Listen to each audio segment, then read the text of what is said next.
I don't know if you've seen in a football game where two defenders come at a quarterback. One defender comes from one side and the other comes from another side. And the one defender tackles the quarterback at the shoulders and the other defender tackles him at the legs. And they completely wipe the quarterback out. There's no hope to escape this.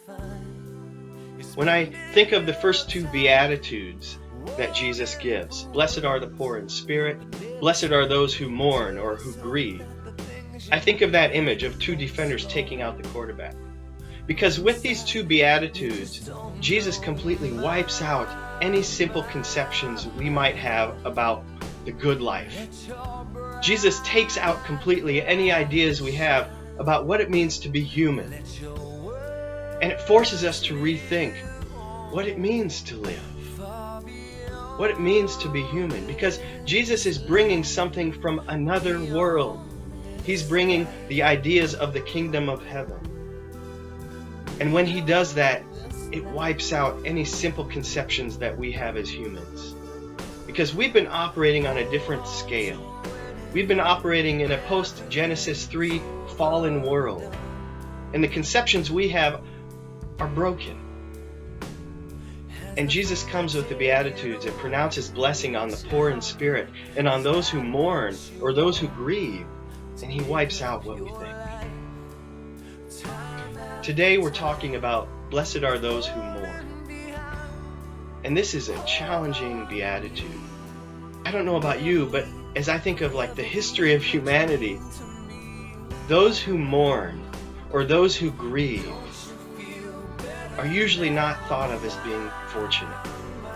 If you're grieving or mourning, it's because something's wrong and you're certainly not to be thought of as fortunate or blessed.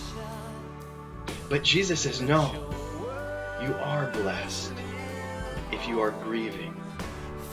And this idea of mourning that Jesus is talking about is not just, if you have a bad day and you're sad, or when something bad happens and you grieve over it. That's important. And that's part of it. But Jesus is getting at something deeper. Blessed are those for whom grief is part of their existence. You're blessed because you grieve, because you know that the world is not as it should be. Because you grieve over what the world can be, over what God made the world to be in the first place.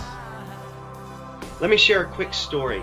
Our now 11-year-old daughter, when she was 4 years old, we lived in Stillwater, Minnesota, and this particular summer there were some really bad storms that passed through one night.